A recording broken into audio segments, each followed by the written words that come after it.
Our CRF450RL is now a Supermoto. Yup, we decided to go down Sumo lane with this bad girl. Yes, it's awesome. Yes, it's the greatest thing of all time. So in this video, I'm just gonna walk you guys through what all goes into this, because this bike was never offered as a Supermoto from the factory, so you essentially gotta build it yourself. And there's a couple different options, there's a couple different ways you could go about that. So today, hopefully I'm gonna answer all the questions that anybody has about doing a Sumo setup on one of these 450RLs. So I'm going to go over the hubs, spokes, wheel sizes, tire options, gearing, and what you could do for sprockets, brakes, and what your options are for that. And I'll go over any trimming and spacing and try and answer all of those questions for you guys as well. And it's kind of a rainy, dreary day out, so we're not going to be riding this today, but there will be more videos. Obviously, we're going to ride it, we're going to rip this thing, and I'll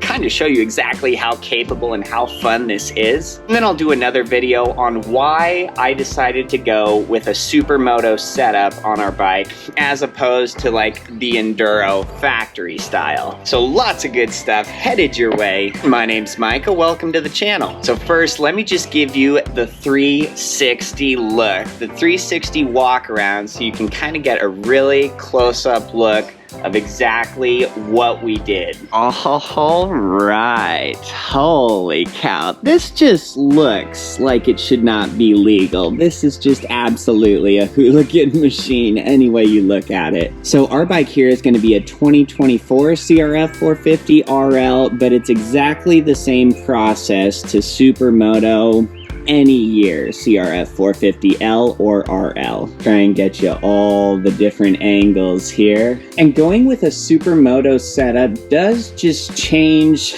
a lot about the bike. I mean, the total feeling, the seat height drops about 2 inches going to the 17-inch Sumo setup. And we had swapped out the stock exhaust on our bike for an aftermarket full system, so we dropped close to 10 pounds or so by doing that. So we should be sitting at about 280 pounds gassed up, ready to ride. So when our bike is putting down 45 horsepower to the ground, super sport wheels and tires, yeah, it's rowdy. So there's going to be a couple different ways that you could go about sourcing all of your parts. You can kind of just build your own package from scratch, source out the hubs you want, the spokes, these rims, those tires, that sprocket, that rotor. Now that's kind of what I did. There is definitely sites out there, you know, you can order packages through like Warp 9 and stuff, where you just kind of go in, you select your bike, and it will just have all the parts that fit. So you can just choose your hub style and color, get the color of spokes you want, the color of anchors, colors of rims. You know, they'll have a few different options for you of rotor size, sprocket, tooth count, and it seems like those places kind of just throw the same tires on all of their setups. It's like Michelin's or Bridgestones. So if you go that route and get one of those packages,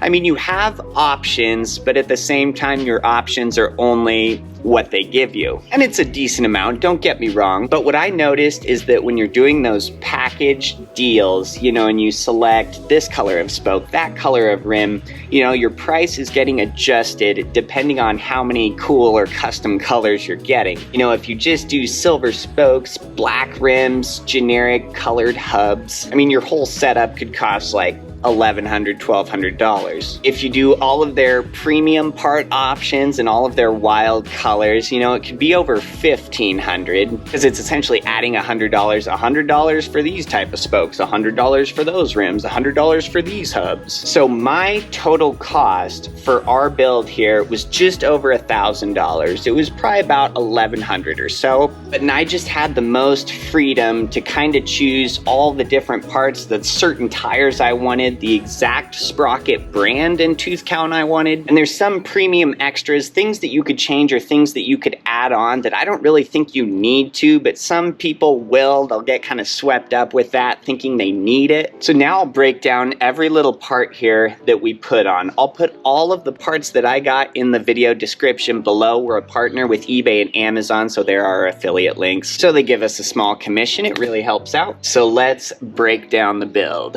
So the hub hubs, spokes, and wheels that I got were on eBay. So this was a package deal. It didn't come with the tires and tubes, obviously, but just those hubs, black spokes, red anchors, and black rims. We've got a 4¼ inch wide rear rim, and then we've got a 3-inch wide on the front. Now, some places will have 5-inch wide rear rims, but with a 150 tire, which I wanted to go with a 150 on the rear, 120 up front. Those are just the classic Supermoto sizes in my mind. But if you go with a 5-inch rim as opposed to the 4¼ it's just really gonna start to get close, you know, as far as your clearance goes, you know, tire to chain, tire to swing arm.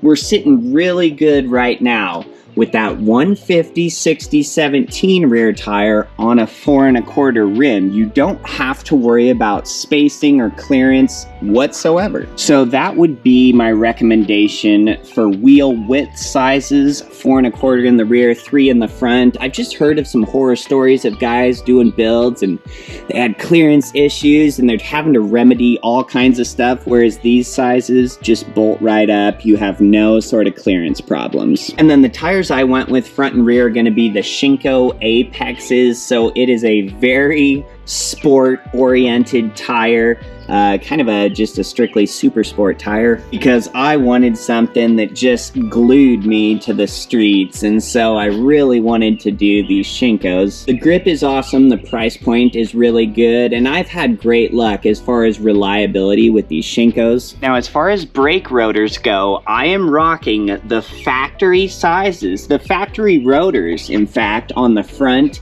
and on the rear. So some different sites, some different forums are going to try and convince you that you need different rotors, and then you have to do an extension bracket to kind of get your caliper out further. And I've heard some guys struggle with premature wear on rotors and spacing issues when you go with a bigger rotor. And after riding this around a little bit, there is no need for a bigger rotor. You have tremendous stopping power with the factory size rotors, and you have no added cost there just to take off your rotors from your factory rims and they bolt straight on to your new hubs. Now, sprocket size. This is going to be a huge one. I elected to go, well, with a red sprocket just to match our red hub, but I am rocking a 44-tooth rear sprocket and the factory 13-tooth front sprocket. So I have a lot to say on this gearing because this is something that was so hard for me to decide on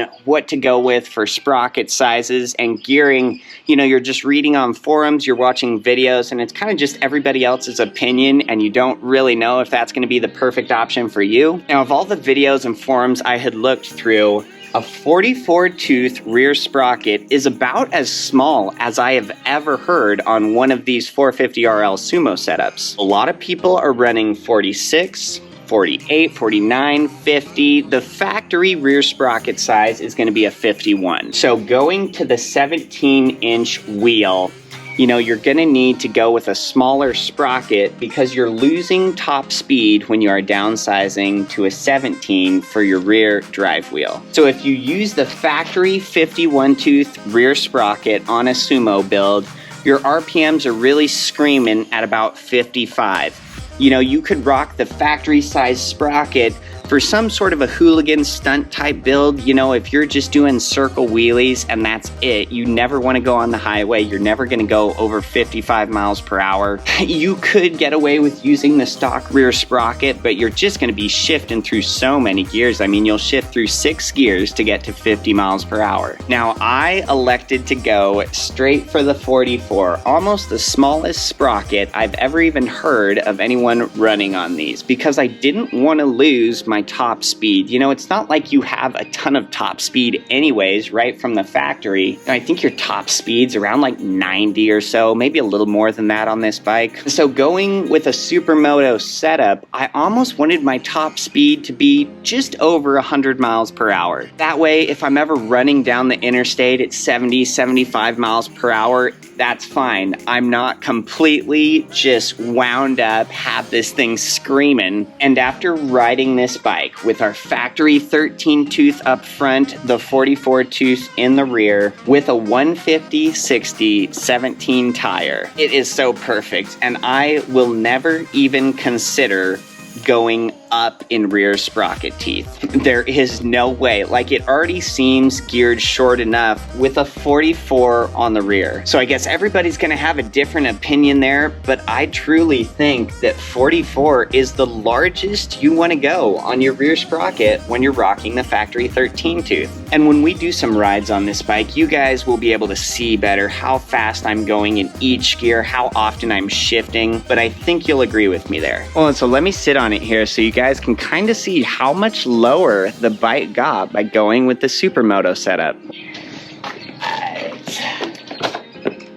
So if you can see that, both feet are flat on the ground. I'm 6 foot exactly, right? So I'm not super short or anything like that, but these bikes sit up tall from the factory. They have about a 37-inch seat height, but it's a skinny seat, so it doesn't eat up as much length on your legs, I guess, as some cycles will. But yeah, just going to the Sumo setup dropped us at least 2 inches, I will say. It could be 2.5 inches, but I feel like the seat height now on our bike is just under 35 inches. 34 to 35 inch seat height, somewhere in there. Now, what I'll say is that that lower seat height inspires so much confidence. Anytime that you get more of your foot on the ground, you just feel a lot more planted, a lot more stable, just all the time doing anything, it doesn't matter. So if you were thinking that you wanted to Sumo your 450RL and you thought you might need to lower it afterwards, I would Sumo it first before you even think about getting a lowering link and see how it fits you. As far as the kickstand goes, you are able to retain the factory kickstand. There is no sort of adjustment, anything you need to do there. The kickstands from the factory on these bikes were always kind of short. Your bike really just leaned over when it was on the kickstand. So I'll give you a look from the back here. So you can see our bike leans over. You know, it's safe. I'm not worried about the wind blowing over our motorcycle. If you turn your handlebars to the left, it lays it over just a little bit more anyways. But I mean, yeah, it still takes a little bit of to pull it off the kickstand. Oh, and then the fork guards. This will be something helpful for you guys. So you do need to trim the inside of the fork guard because this Supermoto tire is going to be a little bit wider. So it's actually going to press against your fork guard right about there. Now, I have seen people cut these fork guards in so many ways, and 99% of them look like they're just botched and all hacked up. So let me tell you the right way to do this so your motorcycle doesn't look mangled afterwards. Now, here is the piece that I cut off. I cut this exact same shape and piece from each side. So all this piece does is it sits right along there. Now, if we look at the bottom of that fork guard, it does not have a piece on the inside of the inner fork down here. It's just up on the top here. Let me just set that in there right now. But if you look down on the lower fork guard, there is just a straight line that's going to be running up that red fork guard. And then right about here or so is where it loops back around and you have kind of that curly piece. Put a ruler or some sort of a straight edge against that lower part of the fork guard where it's straight, and with a Sharpie, you will just draw that line heading straight up the side, and then you just use a hacksaw. I used a hand hacksaw, cut that right off. It took about 9 seconds. So then your finished fork guards look like they are made from the factory like this. It's straight lines. It's not some random just square cutout right there along the tire. Just make your straight edge all the way up that fork guard. It looks so clean, and they look exactly like they should, or exactly like they do from the factory. Well, and then Kush Hubs versus non-Kush Hubs. That's something I'll explain to you guys as well. So I have a non-Kush hub. You have that rear center metal hub. Your sprocket bolts directly to that hub. There's no sort of padding, no anything. It's a very rigid, torquey setup. So with a Kush hub, you're gonna have your regular hub, but your sprocket is bolted to a piece that has some splines in it, and then there is little rubber pads around those splines.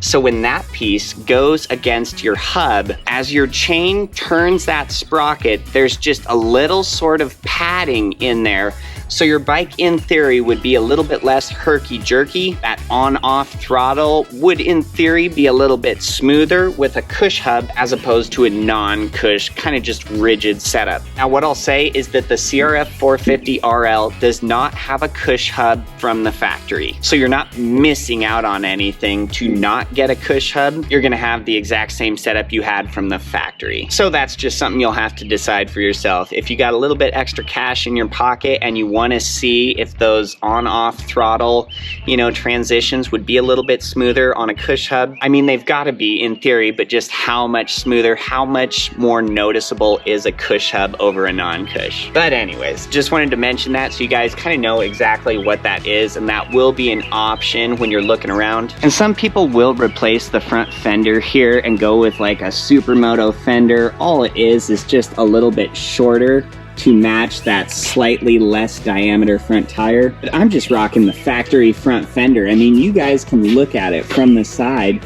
It doesn't look out of place. It doesn't look like it's too big for that. It's still wide enough there to cover any spray or debris that tire might kick up. So I would just rock your factory fender there. Well, and let me talk about your seals and spacers really quick. So each of your wheels is gonna come with 2 rubber seals and then 2 metal spacers. So those rubber seals, I just greased them up and I pressed them into the hub by hand. I didn't need any sort of tool. Grease them up, press them in until they're just flush with this lip here. And then the 2 black metal spacers that you get, one is just going to be 1 millimeter or 2 wider than the other side. Now the wider spacer is going to go on the right side of your rear wheel, and that's because you need a wider spacer here to space this hub a little bit further away from your rear brake bracket, because the heads of these bolts will touch on the inside of the bracket there if there's not enough clearance. So for the rear hub, wider spacer on the right. And then on the front, your factory hub is going to have this little plastic piece here. It's just kind of a guard to keep dirt and debris out of that wheel bearing, out of that hub there. But anyways, this little black plastic piece, it just clips around the end of your metal spacer. So you can just pull that right off the silver factory spacer and clip that plastic piece onto your new spacer, put it right in. You don't have to have that on your new spacer. I just figured I'd retain as many of the factory parts as I could. Now, as far as chains go, if you're gonna switch between your Enduro setup and your Supermoto setup, I would just get 2 different chains, because you're gonna need to take about 4 links out of your chain to get it down to fit on this 44 tooth rear sprocket as opposed to the factory 51. So I just used a chain breaker tool. It's just a little handheld tool, and then you turnable. It pushes the pins out of your chain, so you can cut a chain to any different size. I'll put a link to one of those. It's $12 on Amazon. So since our bike didn't have very many miles on it, I wasn't gonna do a new chain, a new front sprocket. I just cut our original chain 2 size, and then all I did was get a new master link to connect it all again. Now this is where it gets interesting. So you have a 520 chain on your motorcycle from the factory, but it's not a traditional 520 chain. It's slimmer than a normal 520. So you will need to get a master link, or if you're getting a whole new chain, you will need to get those specialized 520 chains. And I'll put a link in the description to a brand new DID 520 super slim chain. I'll just put one that's like 120 links, and then the chain breaker as well, so you could just get that and then you can cut it to whatever size for whatever sprockets you are running. But I'll show you this here. Here's our factory chain. This is a regular 520 chain master link, and I can literally set it. It like is wider than the chain on both sides.